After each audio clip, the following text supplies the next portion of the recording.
right before his famous golden escalator ride, we actually all sat down as a family. And I'll never forget this because it was one of those moments where looking back, I say, gosh, he really had such good insight into what was about to happen.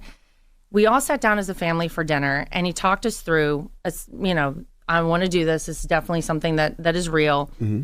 But if I do this the right way, if I do what is needed and I call the people out who need to be called out and expose the things that need to be exposed, they're going to come after us. And it's not just me, it's the whole family. And I think you guys need to really appreciate that. And I need you to understand that and make sure everybody feels good about it. And of course we were like, well, yeah, like how bad could it be? But the foresight he had into what we've seen happen to this man, and I don't think anyone can argue if his name wasn't Donald Trump and he had never run for politics. I mean, you would never have seen any of the crazy things happen to him that have. So that was sort of where we all kind of got our intro into politics. I mean, I think if you look back at Donald Trump's history, he last night we were at the Al Smith dinner and he was right there next to Chuck Schumer, and he said to Chuck Schumer, who's obviously a Democrat senator, he said, I gave Chuck his first check ever when he was running for like assemblyman or something. So yeah, That's why Chuck was laughing so hard. Remember we asked why Chuck was laughing so hard? Chuck was laughing, boy. I don't be liking the optics of that. Only reason I say I don't like the optics of that is because when you hear people like Chuck Schumer say things like Trump is a threat to democracy, but then you're sitting next to him yucking it up. Why would you be yucking it up with somebody who you consider a threat to democracy? Well, you have to ask yourself that question, don't you? Maybe it's all scare tactics. Maybe it's a lot of fear mongering. Charlamagne. What I can tell you is I know Donald Trump. I have known him for 16 years, and Chuck Schumer's known him a lot longer than I have. Mm-hmm. And I think he knows full well he's not a threat to democracy. And you don't even have to take my word for it. Look at what he did when he was in the White House. Like, there was never any threat to democracy when he was in the White House. Well, there was an attempted coup of the country. Well, that you can argue that a lot of different ways. Peacefully and patriotically make your voices heard is not an attempted coup. What was a coup was when they replaced Joe Biden with Kamala Harris, who was not elected by anyone to run for president. There are 14 million people who voted for Joe Biden to be the nominee for the Democrat Party. And if you want to talk about a real threat to democracy, I would argue that. That wasn't a coup. But Laura, did anyone die when that happened, though? Well, no, not even that. Well, she was vice president. So the only person who died was a woman who was there actually very supportive of Donald Trump on that day. That's still a life loss. I'm just saying it's terrible. The comparison is a bit We could go down the line of people dying in a lot of different circumstances, and I would argue that list could get very long for the Democrats. Oh, man, y'all got to see and hear this, y'all. But I'll tell you one thing. Laura Trump has been knocking it out the ballpark, especially these last couple of weeks. I'm telling you, man. Whoo! But once again, Charlamagne is trending. Left that fella speechless. Shut him down. I mean, but I tell you, everybody that's been going on the Breakfast Club, even the call-in voters have just been shutting it down. You know, they have been killing the Breakfast Club, man. I ain't gonna lie to y'all, man. Oh, Charlamagne the God. Unbelievable, man. But make sure y'all hit that like button, subscribe section if you are new here. We are wishing the best in everybody's life, man. I don't care where you're from, what your age is, if you're blue, red, Democrat, Republican, liberal, conservative, I don't care. We want common sense back. We want a booming economy. We want safe borders. We want no wars. I mean, just common sense things, y'all. A better life. We want to come, but we the people come last. We the people come last. And it's corrupt. The corrupt scam matrix. And this is why we post videos every single day. We are in a fight to get our country back, man. We are for we the people, man. Prayers for Trump. His family, his team, his campaign. And they are shaking out their shoes right now because the man is still alive and that he's not in prison. Let's be real here. And it has to be too big to rig because we are not against a candidate. We are against a machine. And they call him a threat to democracy. We know who's a threat to democracy. Constitutional Republic, huh? Our sweet apple pie democracy. Our sweet apple pie democracy. You just can't make this up, y'all. It's a little bit faded because of the Breakfast Club copyrights. But let's go and jump in, y'all. Now, but the prices are up. Inflation is not down nearly enough. You can bring 2.5%. You can bring inflation down significantly, and I think if we had an energy independent country, it would really help. Is that 2.5%? Yeah. I was going to ask, a lot of people feel that Trump is racist. And what do you say to that? In 73, of course, it was when he got sued for not renting to African Americans. And 89, when he took out the ad in the paper. And even saying Obama wasn't born here and show his birth certificate. And there's numerous things. So what do you say to that? We know about Barry. We know about the Barry. We know. And we know about Kamala, Chameleon, Comrade. We know. We know about her daddy. Like Judge Joe Brown say, I know a daddy. Hindu, Irish. Oh man, and we sending prayers to Candace Owens. That they don't come get her. That she don't just disappear. Prayers to my content creators out there, man. And to them patrons that have been reposting and sharing our videos, been keeping it real from the start, and that know how corrupt this thing really is, man. And that we are not drinking the Kool-Aid anymore. We are sick of the lies, the brainwashing, the propaganda, the fake news, the enemy of the people. We sick of these politicians. The corruption in Washington, we know all about it. Anyways, let me stop talking. I apologize, y'all. Well, I think that's ridiculous. I've known this man for 16 years. And, you can go 2 weeks. Let's go back. It would really help. Is that 2.5%? Yeah. I was going to ask, a lot of people feel that Trump is racist. And what do you say to that? In 73, of course, it was when he got sued for not renting to African Americans. And 89, when he took out the ad in the paper. And, even saying Obama wasn't born here and show his birth certificate. And there's numerous things. So what do you say to that? Well, I think that's ridiculous. I've known this man for 16 years. And, you can go to each of those incidents and, there was never any proof of anything with the houses that you're talking about. He settled out for that, though, right? Yeah, they settled that. And there was no admission of anything there.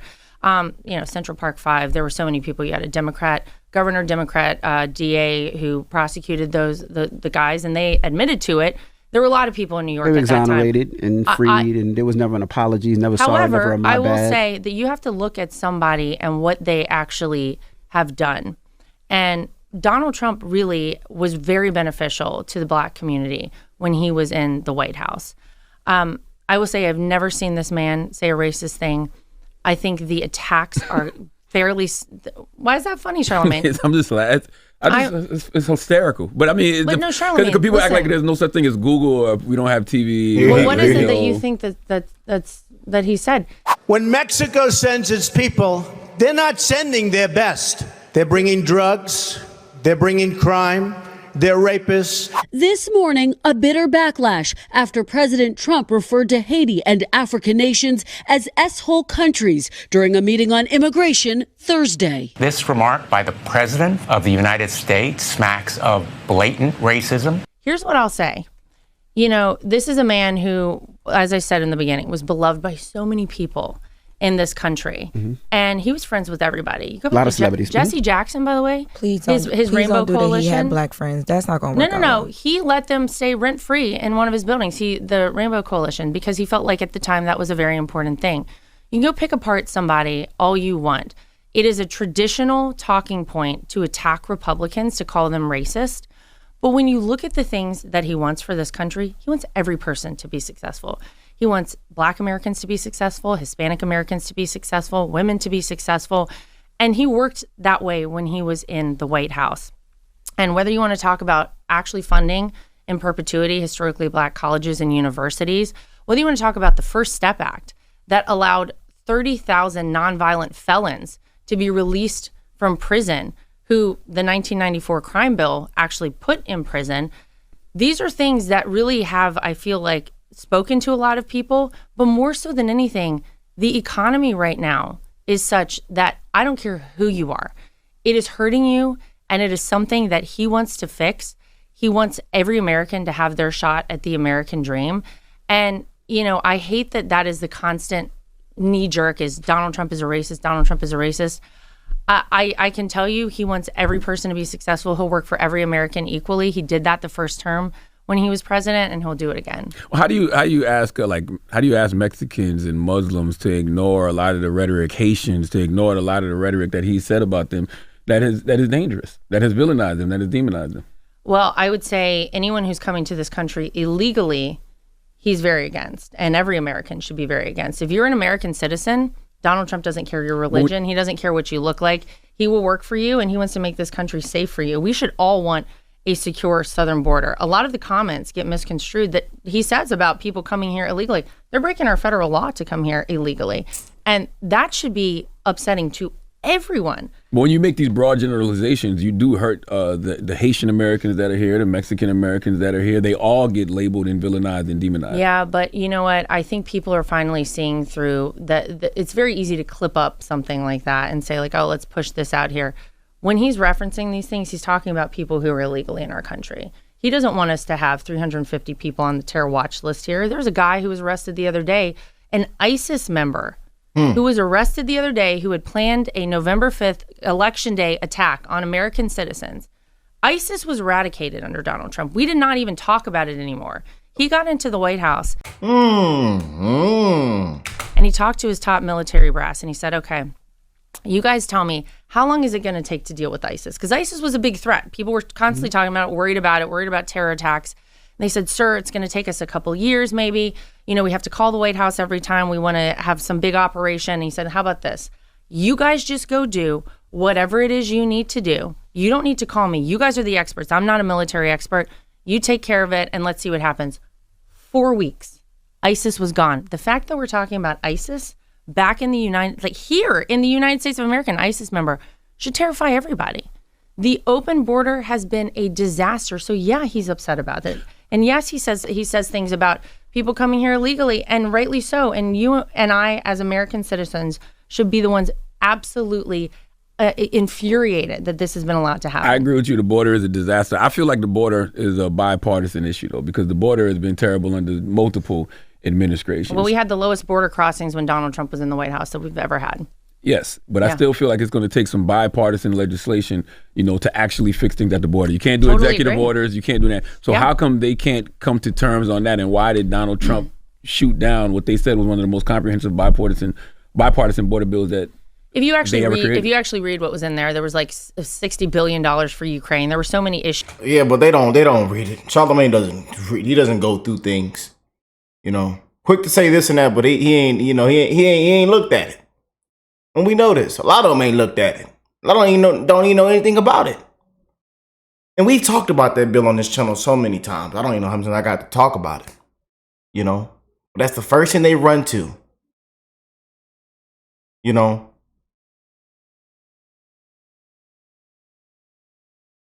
even Democrats have came out and said, yeah, wasn't a good bill. Issues with that. It would allow 1.8 million illegal immigrants into our country a year. I mean, it was nonsense, honestly, Charlamagne. And we should all want a secure southern border. It's why Donald Trump built over 500 miles of border wall when he was in office. And, I went down to the border wall and I saw it with my own eyes. I went down to Yuma, Arizona about a month ago. And to talk to the people in those communities, look, they say now every state is a border state because of this. The people who live in Yuma, Arizona are being so negatively impacted. If you're a pregnant woman in Yuma, Arizona, they kind of say, you may not want to plan to have a baby in our hospitals here because they're so overrun taking care of people who cross the border. It's dangerous. They say a third of women are sexually assaulted. The people there told me it's probably closer to 50% who come up over the southern border. So it's terrible for them. But because of them having to take care of all the illegal migrants coming over, you can't even be assured you're going to have a place to deliver a baby in Yuma, Arizona. They say you're going to have to drive either 2 hours to San Diego or 3 hours north to Phoenix. And so having gone and seen it with my own eyes, I'll tell you the most infuriating part to me. You have this border wall that Donald Trump built, and then laying down on the ground where you have a wide open section are pieces of the border wall that Joe Biden and Kamala Harris, because they campaigned and said, we will not build another foot of Donald Trump's border wall, it's laying on the ground. And there are people who come right through there. They could stand it up right now if they wanted to, but they won't do it. That is very frustrating, I think, to see right now that we paid for that. It's right there ready to go. And if they're not leaving it on the ground, then they're selling it for, pennies on the dollar. If the bipartisan border bill was so bad, like you say, how come so many Republicans were for it until Donald Trump intervened to say no? I don't think Donald Trump intervened at all. He's not in elected office right now. And he literally told them not to do it. That I don't think that's true. But I also What do you mean? No. Well, ask Donald Trump yourself. He will tell you. That's a good question. I wonder for you, how tough is it having the last name Trump? Because you are the co-chair of the RNC. Mm-hmm. You do have the last name Trump. We know you're the daughter-in-law. How hard is it for you to have to always answer questions about Donald Trump? Well, nothing prepares you for this. I can tell you, growing up where I did, I would have never expected to have the last name Trump. I certainly would have never expected to be involved in all of this. And yeah, sometimes it's challenging, but I'll tell you, I really believe when history looks back on this man, this is a man who never needed this job. You have to think back, like we were talking about before, Donald Trump was beloved by so many. He really got... He isn't a politician. Simple. And they hate that. They hate it. He isn't a politician. Involved in politics because he felt he could make a positive difference. Mm-hmm. And most people would have had that first term in office and seen how much they fought against him and said, you know what, I'm not going to do this again. But he decided to come back and do it again. They indicted him, not once, but 4 times, mugshot, obviously 2 assassination attempts. And this is a man who continues fighting for this country. And I will tell you, I'm incredibly proud to be his daughter-in-law. I'm incredibly proud to have the last name Trump. Does it come with its challenges because there is a lot of negative information out there about Donald Trump? Absolutely. But I can't think of anything better that I could be doing right now than trying to fight for the future of this country. And I really believe that when people think about their life with Donald Trump in office and their life right now, they will always say, my life was better with him in office. And we should all want a great country. And that's what I want. I want it for my kids. I want it for everybody's kids and grandkids. And it's not just about right now, it's about the future of America. You keep saying he had a lot of celebrity friends and they turned on him. He sure did. How does he feel about that? Because, in the 90s, the early 2000s, everybody was hanging with Donald Trump. They were mentioning him in songs and going to his parties and all these events. But they've all have turned. How does he feel about that? Do you know? I don't think he cares at all. I think he knows what he's doing is so important right now. And to kind of finish my point, I think when history looks back on this man, he will truly go down as one of the greatest presidents this country's ever had. He puts so much on the line. Look, he's lost zeros off the back of his net worth. He's the only president to donate his salary every quarter. He came out of the White House with less money than he went in. And he does it because he loves this country. And he really does want to see us successful. We are the superpower of the world. That is such a huge deal. But things are going in the wrong way in a lot of different aspects. And I think one of the scariest things to him right now is nuclear war. He talks about it all the time, that it is a real possibility right now. You have Russia, you have Iran, you have a lot of bad actors out there who are chomping at the bit. They saw the way we exited from Afghanistan. They see the weakness right now in this White House. And, you want a strong president because you want peace through strength. And that's what we had. He was the only president in 82 years not to have a new war under his leadership. Now that back. What you just said just now about the nuclear war is something I agree with. I feel like there is too much casual conversation about nuclear war from a lot of different world leaders, and I don't think we're discussing it enough. Yeah. That I agree with you. It's terrifying. And there are a lot of people out there right now who aren't even thinking about this. But imagine the United States gets into World War III, and we indeed would be sucked right into it. The people, our young men and women in this country are going to be sent overseas, and it is going to be horrific. And on top of that, it won't be like any war we have ever seen ever in the history of the world, because nuclear is absolutely terrifying. It would destroy the world. It's going to last an hour. Yeah. It would be gone. Yeah. No, it's very scary. And, people gave him you remember before when he was running in 2016, they were like, we can't give this guy the nuclear codes. I agree with that, though. Even now to this point. He was the only person, Charlamagne, not to get us into a new war. He was the one who got us the Abraham Accords, peace agreements that people said were impossible in the Middle East. So why are you concerned about Donald Trump with the nuclear codes? Did you see what he did January 6th? What did he It's do? not got a even little the bit judge. upset. Here they go, bro. Here they go. You know, and it's always this is the problem that we have, especially with these black women. I'll just be honest with you, man. My people, they stay try to bringing this up, man. And I've had to argue with family members like this too before, and now they love Trump. All of a sudden, they love Trump. They've had a change of heart. January 6th, January 6th, January 6th. It's ridiculous, man.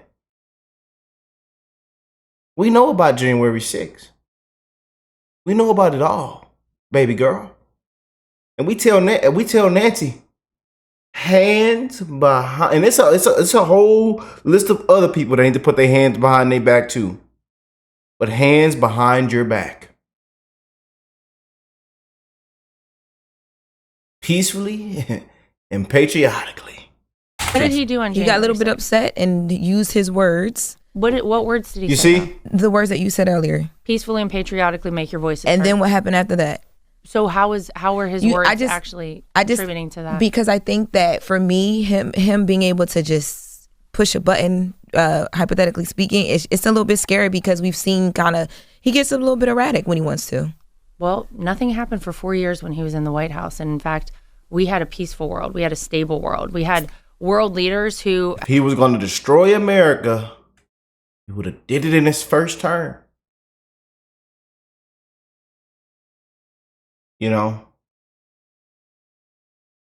it's not just black people that bring it up. It's all kind of other people that still try to run on J6. And then when you go out to the polls and ask people, do they, they don't even care. Right now speaking, they don't care.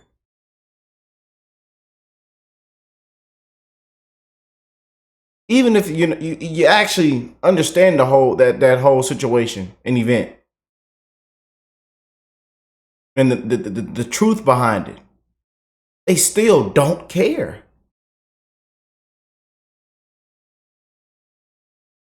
And it's just the old talking point now. Because they know Kamala Harris is losing. And that she's incompetent.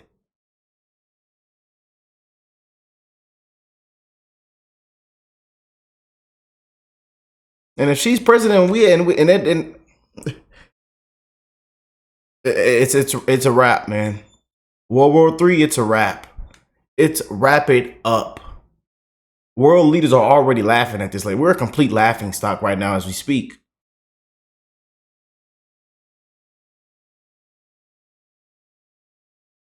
We're coming to the table to talk about issues like Kim Jong-un of North Korea, by the way. Obama, when he left the White House, told my father-in-law, he said, the biggest problem you're going to have is North Korea. It is going to be your biggest challenge. It's going to be the hardest thing you're going to have to deal with. And so Donald Trump said, all right, I'm going to try to see what we can do here because we want to have a denuclearized Korean Peninsula. We do not want North Korea with a nuclear weapon. That is detrimental. I mean, talk about nuclear war. Mm-hmm. Can you imagine? Talk about a loose cannon, Kim Jong-un, really? And so he started trying to make contact with him, and he was the first president to walk across the DMZ and shake hands with the leader of North Korea to have conversations about getting rid of a possible nuclear weapon with North Korea. That is great for the world. Their world leaders did not even try it with Donald Trump because they knew he meant business. When he drew a line in the sand, he meant it. And the proof is in the pudding. So, you can say, oh, well, we're worried about this. You had 4 years. You had no new wars. You had peace agreements instead of wars breaking out in the Middle East. Look at it right now. It is a hornet's nest, and it is very scary, the trajectory from here to what could happen if you don't have the right leadership in the White But it House. wasn't a peaceful transfer of power, and he did lead an insurrection in this country. And I know you keep saying the thing about the peace and patriotic part, but he also offered said... offered National Guard troops to Nancy Pelosi. She didn't want to take it. Hands behind your back, man. But he also said we fight like hell. And we fight. We fight like hell. And if you don't fight like hell, you're not going to have a country anymore. And if you don't fight like hell, Charlamagne, you're not going to have a country anymore. Every politician, when you go out on the stump, even after he got shot at, which was terrible, first thing he did when he stood up was say, fight, fight, fight. Fight who? He wants to keep fighting for this country. And this is my father-in-law. I know things get really heated when it comes to Donald Trump. People have very strong... Oh, not me. I have no emotion with it. People have very strong feelings about this man. But gosh, guys, I can tell you, he is not doing this for any other reason than that he knows he can do the job necessary. Our narcissism. He wants to save this country. I always say there's two reasons people run for office. They're either extreme narcissists or they are actual civil servants. Well, imagine having a great life. Imagine giving it all up. Imagine knowing that the very people who were applauding you, who invited you to all the fancy events, who were some of your best friends, knowing, we just talked about this, they're going to turn their back on you. Imagine going through it one time and then saying, you know what, I got to come back and do it again because my work is not done here and I really believe I can do great things for this country. Or you've gotten indicted so many times, that's your way to stay out of prison. And you believe those were all legitimate. I don't know if they're legitimate or not, but you see, charges. I mean, that's you asked him the question. Is but he did. It's been sham after sham after sham, and the world has seen it, man. And people that didn't even want to admitted it. It's been sham after sham after sham. You know, couldn't beat them fair and square.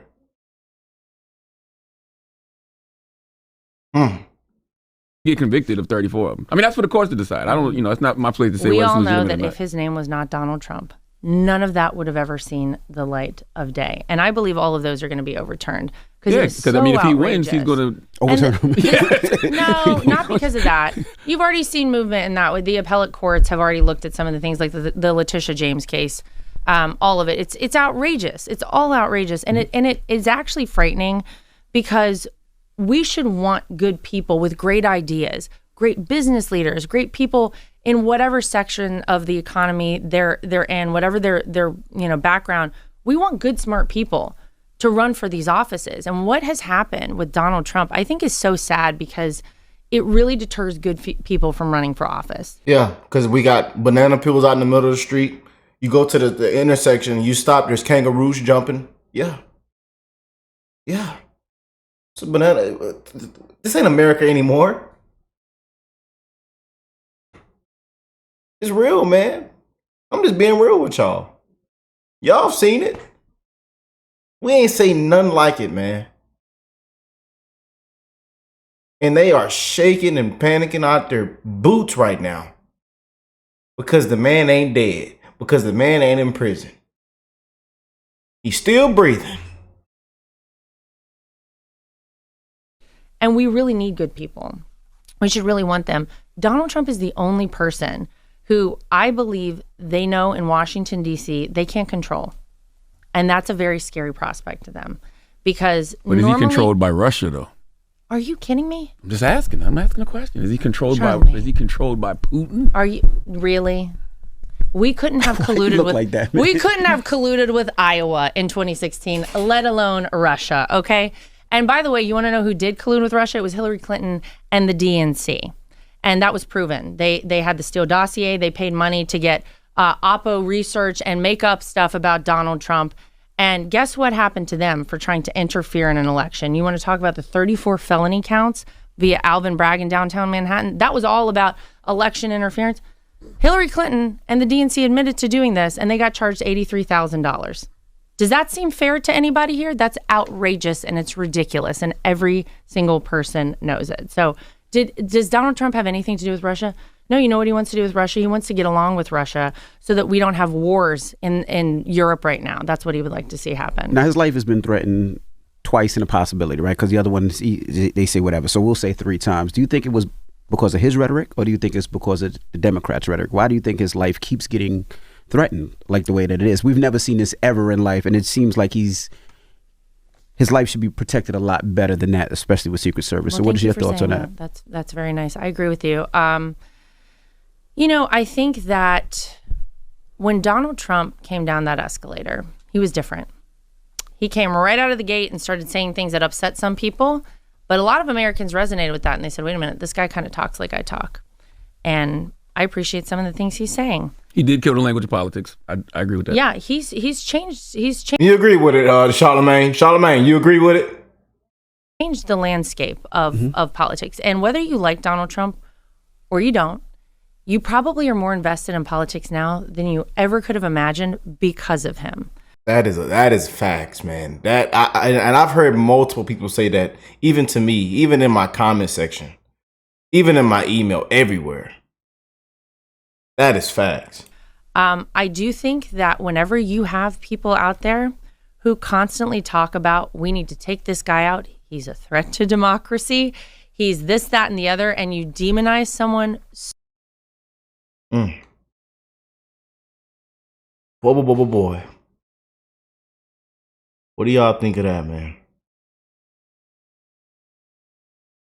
I'm gonna check this. We're gonna check one more clip out. Women, they Check this out. But boy. And I understand why you support, your father-in-law. That's your father-in-law. You're the co-chair of the RNC. But his policies, especially towards women, they absolutely take away rights from women. What do you think about that? How's that? What do you mean? Well, this is views on abortion and women's rights. That's right. The Roe v. Wade being overturned, women's reproductive rights. Because for 54 years, they were trying to get Roe v. Wade terminated, and I did it. And I'm proud to have done it. Like, what are we talking So about? here's the thing that's been very interesting to me about this entire election.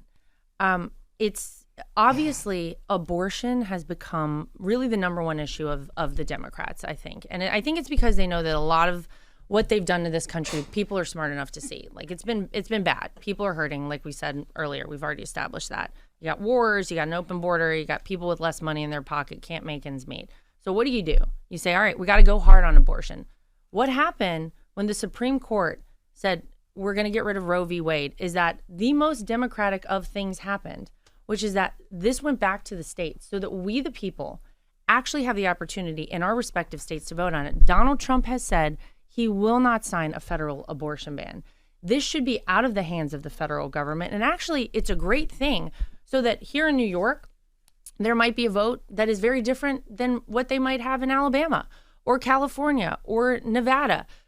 It's all up to us, we the people in our respective states. And so I think the talking point that Donald Trump is somehow threatening this is outrageous. He said, I want nothing to do with it. But he takes credit for it. He said, I put the 3 Supreme Court judges on the stand that actually overturned Roe v. Wade. And you know what? In some places, Charlamagne, it actually means that things are going to be more liberal, and they're gonna have a lot longer opportunity for people to have abortions. Some places it might be less, but you know what? That is up to the people of the states. And Donald Trump, I think, has been very clear that it should never have been in the hands of the federal government. It should have never been in the hands of the United States Supreme Court to decide. It should be up to the people.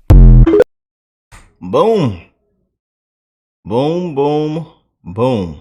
Last night we were at the Al Smith. Check this clip out. I mean, I think if you look back at Donald Trump's history, he last night we were at the Al Smith dinner, and he was right there next to Chuck Schumer, and he said to Chuck Schumer, who's obviously a Democrat senator, he said, I gave Chuck his first check ever when he was running for like assemblyman or something. So yeah, That's why Chuck was laughing so hard. Remember we asked why Chuck was laughing so hard? Chuck was laughing, boy. I don't be liking the optics of that. Only reason I say I don't like the optics of that is because when you hear people like Chuck Schumer say things like Trump is a threat to democracy, but then you're sitting next to him yucking it up. Laughing. Why would you be yucking it up with somebody who you consider a threat to democracy? Well, you have to ask yourself that question, don't you? Maybe it's all scare tactics. Maybe it's a lot of fear mongering. Charlamagne. Fear mongering. What I can tell you is I know Donald Trump. I have known him for 16 years, and Chuck Schumer's known him a lot longer than I have. And I think he knows full well he's not a threat to democracy. And you don't even have to take my word for it. Look at what he did when he was in the White House. Like, there was never any threat to democracy when he was in the White House. Well, there was and an I would attempted actually coup of the country. Well, that you can argue that a lot of different ways. Peacefully and patriotically make your voices heard is not an attempted coup. What was a coup was when they replaced Joe Biden with Kamala Harris, who was not elected by anyone to run for president. There are 14 million people who voted for Joe Biden to be the nominee for the Democrat Party. And if you want to talk about a real threat to democracy, I would argue that. That wasn't a coup. But Laura, though. did anyone die when that happened, though? Well, no, not even that. Well, she was vice president. So the only person who died was a woman who was there actually very supportive of Donald Trump on that day. That's still a life loss. I'm just saying It's terrible. The comparison is a bit We could go down the drastic. line of people dying in a lot of different circumstances, and I would argue that list could get very long for the Democrats as well. I mean, Man, Laura absolutely killed it on The Breakfast Club, y'all. Man. Sheesh. looking back, right before his famous golden escalator ride, we actually all sat down as a family. And I'll never forget this because it was one of those moments where looking back, I say, gosh, he really had such good insight into what was about to happen. We all sat down as a family for dinner and he talked us through, I want to do this. This is definitely something that is real. Mm-hmm. But if I do this the right way, if I do what is needed and I call the people out who need to be called out and expose the things that need to be exposed, they're going to come after us. And it's not just me, it's the whole family. And I think you guys need to really appreciate that. And I need you to understand that and make sure everybody feels good about it. And of course we were like, well, yeah, like how bad could it be? Wow.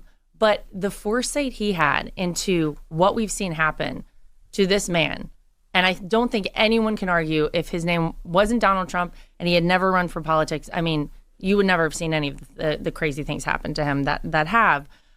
So that was sort of where we all kind of got our intro into politics. Right. Wow. I really want, we're going to throw that clip in the beginning of the video. So you guys might see that clip in the beginning of the video. Wow, man. But that was an amazing from Laura Trump, man. She absolutely won on the Breakfast Club and destroyed it, man. Leaving some of the hosts just completely speechless, man. And you could just tell in Charlamagne's body language. Wow. But let me know what y'all think of that, man. Comment down below. I love you guys. I'm wishing the best in all you guys' life, man. It has to be too big to rig, man. Prayers for Trump. Make sure you go out and vote. Got 15 days out, man. We're going to keep rocking and rolling. I love y'all, and I will catch y'all on the next one, man. Peace and love, y'all.